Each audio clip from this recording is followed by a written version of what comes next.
guys, it's Liz. Welcome back to my channel. So for today's video, I will be doing a Korean glass skin makeup tutorial.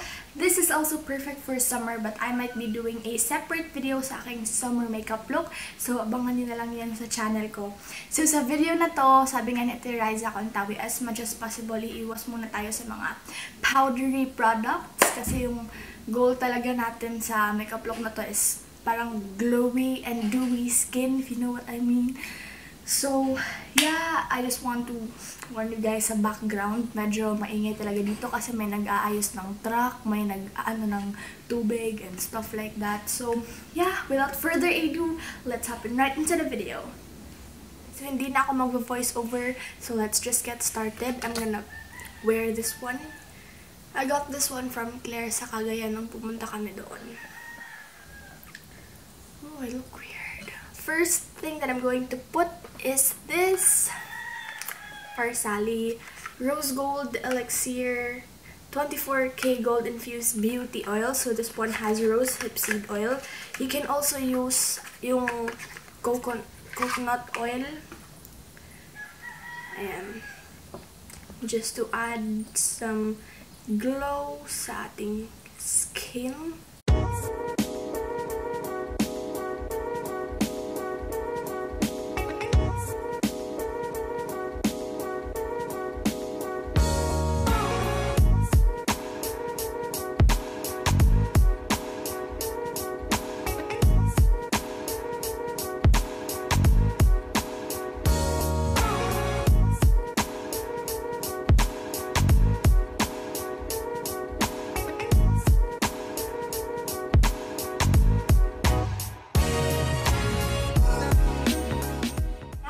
To put on some primer. I'm using this Maybelline Baby Skin Pore Eraser.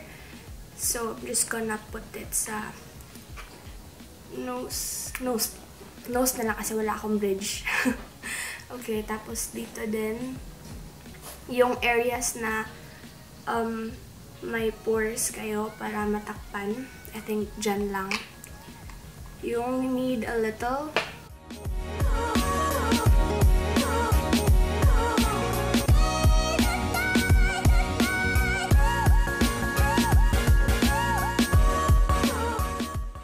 I'm going to put on some sunscreen. This one is the Neutrogena Ultra Sheer Liquid Sunscreen. It has SPF 70, so it's perfect for the weather here in the Philippines. So, ba't nalagay ko sa ganito? Okay, I'm just gonna spread it all over my face, and I'm also gonna include this part of my body. Nose, and then dito din, guys.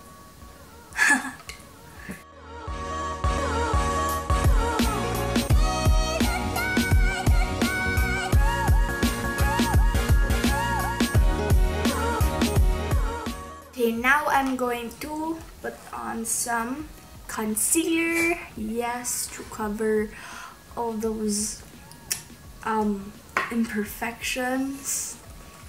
So, lalagyan ko yung, of course, eye bags down here. Spread it. There you go. And then, also this side. Tapos, yung forehead. Uy! Mamaya mas tatakpan ko pa to. Hala, umutot yung aso ko. There, and then dito din, and chin. Then you can also put yung sa gilid sa mga ilong nyo, and then dito. I don't know why, but okay, so I'm gonna take my beauty blender.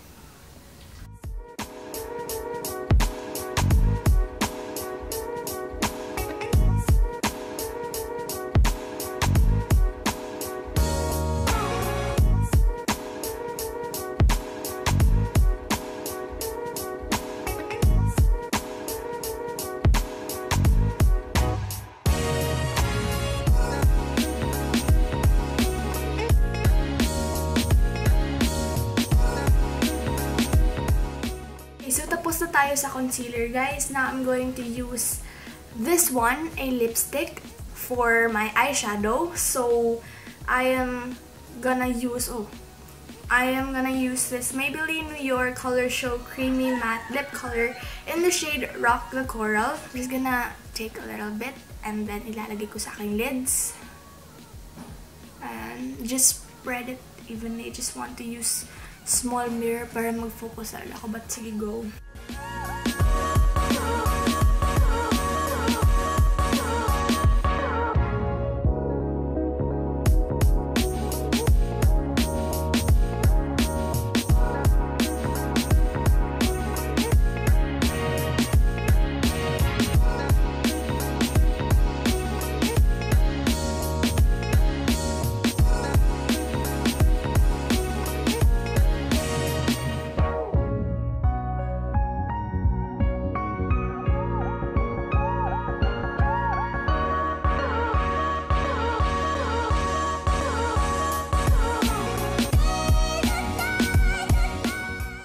Okay, so maglalagay ako ng parang brown na shade. So I will use this Play 101 stick from Etude House. This one is their cream contour and highlight. So yung contour, yun yung gagamitan ko para sa middle ng ating lids.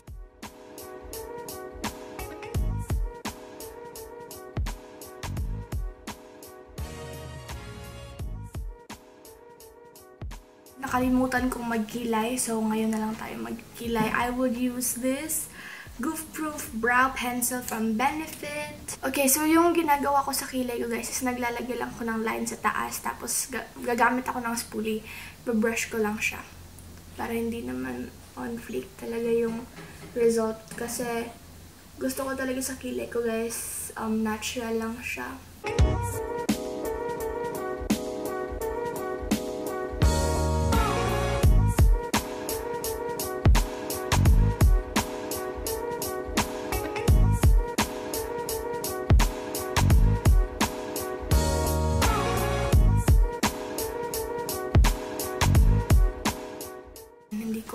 Pantay na ba? So, I will just do my brows and babalikin ko kayo.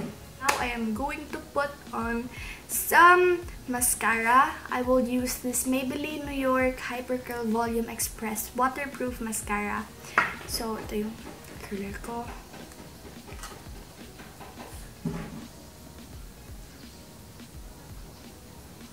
What I do kasi sa pagka-curl is, nagka-curl ako before putting some mascara. Tapos, after, nag-curl din ako.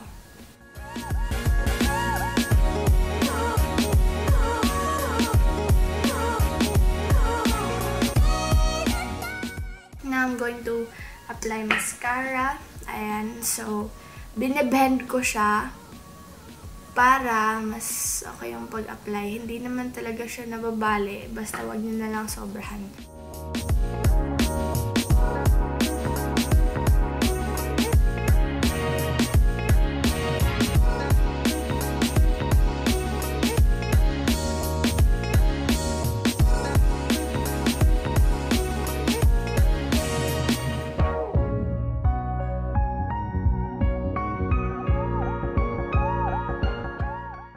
Next thing that I'm going to put is contour.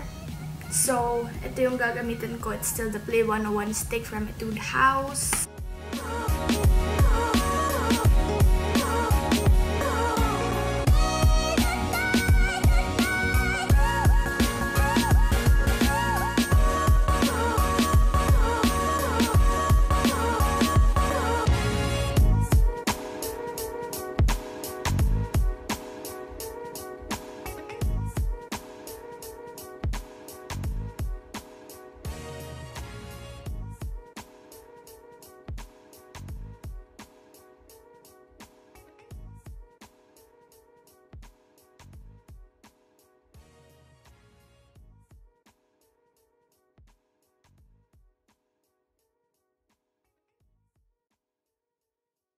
We are almost done. Ngayon, maglalagay ako ng blush. This one is from Clinique Chubby Stick Cheek Color Balm. So, ayan. That's what I have said. Iwas muna tayo sa powder. And I want to like do drunk blushing. So, maglalagay din ako dito. Hair and hair. Just gonna spread it using my fingers.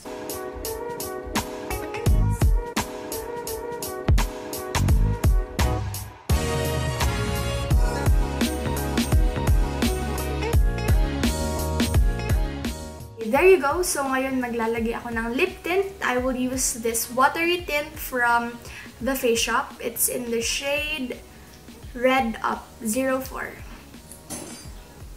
Just gonna put a little bit kasi just gonna gloss it out later on.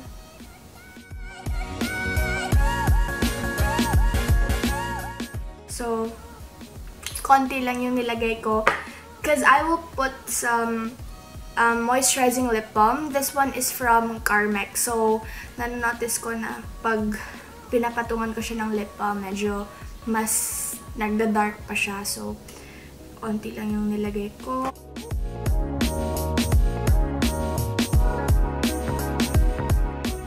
Now, I am going to put, like, this one is the most important part, highlighter. I will use the Sephora illuminating drops or illuminating something.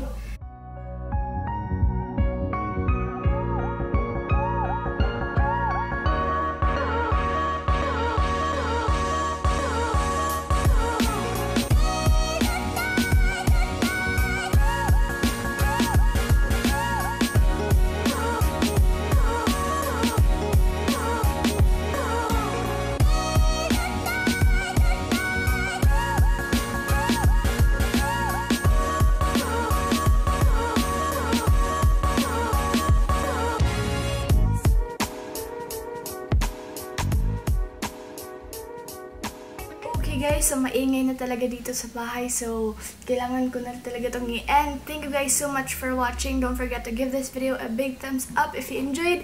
Subscribe and leave a comment down below suggesting any videos you want me to film soon. Till my next video, bye bye!